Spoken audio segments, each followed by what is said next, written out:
Hi everybody, it's Jim Siegel for Spaceflight Insider.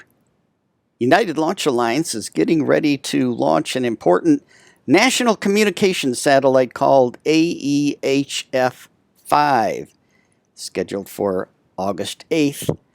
The 2-hour launch window opens at 5:44 a.m. That's a.m. Eastern Daylight Time. In this video, I'll explain some of the mission details and why it's so important. The launch will be from Cape Canaveral Air Force Station Launch Complex 41. And that's the northernmost launch complex among that long string of launch pads along the Atlantic Ocean at the Cape Canaveral Air Force Station, some of which date back to the 1950s. Incidentally, the red line near the top is the boundary between Cape Canaveral Air Force Station and the Kennedy Space Center. And those two red dots above that are the locations of the iconic launch pads 39A and 39B. The rocket to be used in this launch is the Atlas V version 551. What does 551 mean? Well, that first 5 is the size of the fairing that's used to cover the satellite during launch. In this case, 5 meters in diameter or 16.5 feet. That second number 5 is the number of side-mounted solid fuel rocket boosters for extra power to get into high Earth orbit. And that third number, the number 1 in this case, designates that there is one engine in the second stage called Centaur. This is the 80th flight of the Atlas V. The first was back in 2002. And this is the 10th flight of version 551, all of which have been successful. So why is this mission so important? Well, first of all, AEHF stands for Advanced Extremely High Frequency Communication.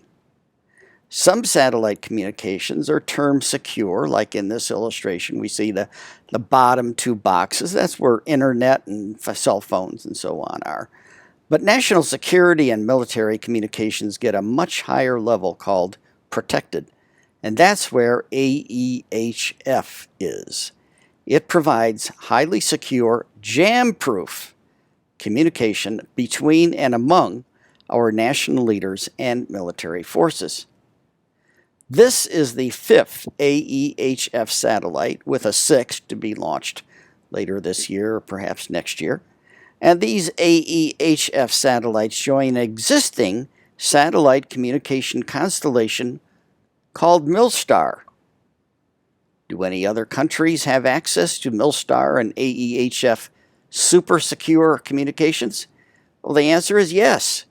The United Kingdom, Canada, and the Netherlands.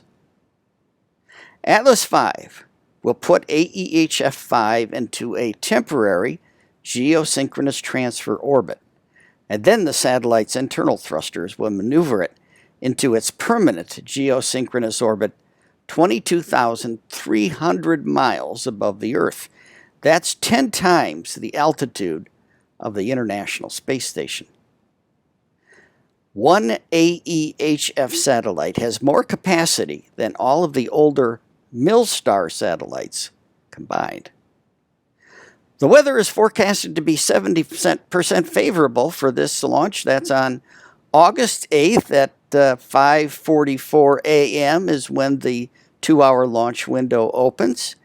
Our photographers and writers will be standing by even before sunrise to bring you the latest details of this important mission. So be sure to turn to spaceflightinsider.com for the inside line on AEHF-5 and all other things space. So on behalf of my Spaceflight Insider colleagues, this is Jim Siegel signing off for now. So long.